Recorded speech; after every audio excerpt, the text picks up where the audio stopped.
जय श्री राम भाइयों बहनों, इस साल यह कंफ्यूजन है कि परिवर्तन एकादशी यानी कि देव झूलने एकादशी का व्रत 13 सितंबर को है या 14 सितंबर को। बता दें, इस दिन भगवान विष्णु के वामन अवतार और भगवान श्री गणेश जी की पूजा करने से सारे पापों से मुक्ति मिल जाती। मान्यता है कि इस दिन व्रत रखने से माँ लक्ष्मी का आशीर्वाद प्राप्त होता है और यह व्रत 13 सितंबर को है या 14 सितंबर को, इस बात को लेकर इस साल काफी कंफ्यूजन है। तो इसी कंफ्यूजन को आज इस वीडियो में दूर किया गया है। तो दोस्तों, आपसे विनती है कि कृपया इस वीडियो को पूरी देखिए और आपसे विनती करते हैं कि लाइक, सब्सक्राइब और शेयर करके हमें सपोर्ट जरूर कीजिएगा।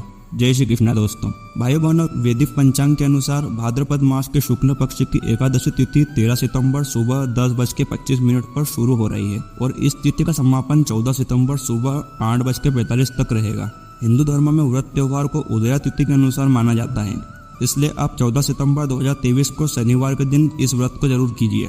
अब हम आपको बताते हैं जल झूलने एकादशी का महत्व। महाभारत काल में श्री कृष्ण जी ने युधिष्ठिर जी से कहा था कि जो लोग परिवर्तन एकादशी का व्रत रखते हैं और भगवान विष्णु की पूजा करते हैं, उन्हें समस्त पापों से मुक्ति मिल जाती। इस व्रत को करने से सुख, शांति, समृद्धि और आत्मिक शांति की प्राप्ति होती है। साथ ही व्यक्ति को भय, रोग, दोष आदि से मुक्ति मिल जाती है। इस दिन विष्णु सहस्त्र नाम का पाठ करना चाहिए। साथ ही दान करने से भी पुण्य में वृद्धि होती है। जल झूलने एकादशी को डोल 11 भी कहा जाता है। यह भाद्रपद महीने के शुक्ल पक्ष की एकादशी को मनाई जाती है। इस दिन भगवान विष्णु के वामन अवतार की पूजा की जाती है। मान्यता है कि इस दिन भगवान विष्णु जो चतुर्मास के दौरान योग निद्रा में होते हैं, वे विश्राम के दौरान करवट लेते हैं। इस दिन व्रत और दान पुण्य करने से जीवन में धन, धान्य, मान, प्रतिष्ठा और सौभाग्य में वृद्धि होती है। इस दिन व्रत करने से जीवन के सभी कष्टों और संकटों का नाश हो जाता है। इस दिन व्रत करने से वाजपेयी यज्ञ के समान फल की प्राप्ति होती है। इस दिन भगवान गणेश की पूजा करने से सारे पापों से मुक्ति मिल जाती है। माना ऐसा भी जाता है कि इस दिन माता यशोदा ने भगवान कृष्ण के वस्त्र धोए थे। इस कारण इस एकादशी की विशेष महत्ता है। इस दिन कान्हा का पालना समारोह भी किया गया था। आइए जानते हैं देव झूलने एकादशी की कथा के बारे में। परिवर्तन एकादशी की व्रत कथा त्रेता युग से जुड़ी है। उस समय बलि नाम का राजा भगवान विष्णु का परम भक्त था।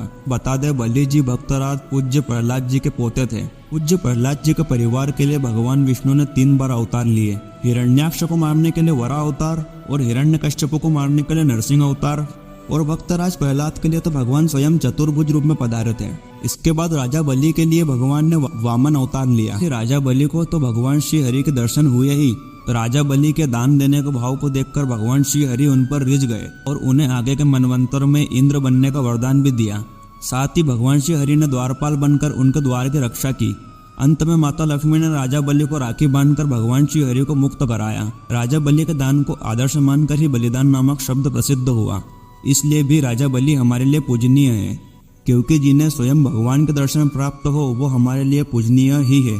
अब हम आपको राजा बलि की इस कथा के बारे में बता रहे हैं। कृपया ध्यान पूर्वक और भक्ति पूर्वक इसे अवश्य सुनिए। बलि ने अपने तप और पूजा से कई असाधारण शक्तियां हासिल कर ली थी और तीनों लोकों पर कब्जा कर लिया। तभी देवताओं ने भगवान विष्णु की पूजा की और बलि से मुक्ति की प्रार्थना की। इसके बाद भगवान विष्णु ने वामन अवतार लिया और बलि के पास 3 पग जमीन दान मांगने के लिए पहुंच गए। राजा बलि पूज्य वामन जी को पहचान नहीं पाए और उन्होंने 3 पग जमीन देने का वचन दे दिया। इसके बाद पूज्य भगवान श्री वामन जी ने अपने रूप का विस्तार किया और एक पग में पूरी पृथ्वी, दूसरे पग में स्वर्ग लोक को नाप लिया। तब बलि ने महसूस किया कि भगवान वामन भगवान विष्णु का अवतार है और हार मान ली। उन्होंने अपना सिर अर्पण कर दिया और भगवान के सामने समर्पण कर दिया। फिर भगवान विष्णु ने अपना पैर बलि के सिर पर रखकर उन्हें पाताल लोक भेज दिया। इसके बाद राजा बलि की पत्नी विंध्यावली ने अपने पति की रक्षा के लिए भगवान विष्णु से प्रार्थना की। भगवान विष्णु ने विंध्यावली को वरदान दिया कि परिवर्तन एकादशी के दिन जो भी कोई व्रत करेगा और राजा बलि की कथा सुनेगा, उसे मोक्ष की प्राप्ति होगी। इस तरह परिवर्तन एकादशी का व्रत करने से व्यक्ति के सभी पापों का नाश हो जाता है और उसे मोक्ष की प्राप्ति होती है। अब हम इस एकादशी की सावधानी के बारे में बताने वाले हैं कि आपको इस एकादशी में क्या सावधानी रखनी चाहिए, एकादशी व्रत में क्या नहीं करना चाहिए। आज हम उसे इस वीडियो में बताने वाले हैं।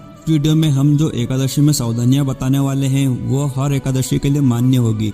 केवल देव झूलने एकादशी के लिए ही इन सावधानियों का पालन नहीं है। इन सावधानियों का पालन हर एकादशी में किया जाना चाहिए। एकादशी के दिन पेड़ों से पत्ते नहीं तोड़ने चाहिए। विष्णु प्रिया कहलाने वाले तुलसी के पत्ते को भी भूलकर नहीं तोड़ना चाहिए। भगवान विष्णु की पूजा में चढ़ाने के लिए तुलसी दल हमेशा एकादशी के दिन के 1 दिन पहले तोड़ना चाहिए। ध्यान रहे कि तुलसी के पत्ते कभी बगैर नहाए धोए तोड़ना नहीं चाहिए। किसी भी एकादशी के दिन व्यक्ति को बाल, नाखून आदि नहीं कटवाने चाहिए। हिंदू मान्यता के अनुसार भगवान विष्णु की पूजा के लिए समर्पित इस पावन तिथि पर शौर कर्म करने पर व्यक्ति घर में श्री यानी लक्ष्मी नाराज होकर चली जाती है और उसे जीवन में तमाम तरह के कष्टों का सामना करना पड़ता है। भगवान विष्णु की कृपा बरसाने वाली इस एकादशी व्रत में चावल का प्रयोग बिल्कुल नहीं करना चाहिए। ऐसे में देवजुलनी एकादशी के दिन आप बिल्कुल भी चावल का सेवन नहीं करें। मान्यता है कि एकादशी के दिन चावल खाने से व्यक्ति के पुण्यों का नाश होता है। तो भाइयों बहनों, आपको हमारी यह वीडियो कैसी लगी? आशा करते हैं कि आपको हमारी यह वीडियो अच्छी लगी होगी। भाइयों बहनों, आपसे एक विनती है कि हमारे चैनल को लाइक, सब्सक्राइब और शेयर कर सपोर्ट जरूर कीजिएगा। जय श्री कृष्णा दोस्तों।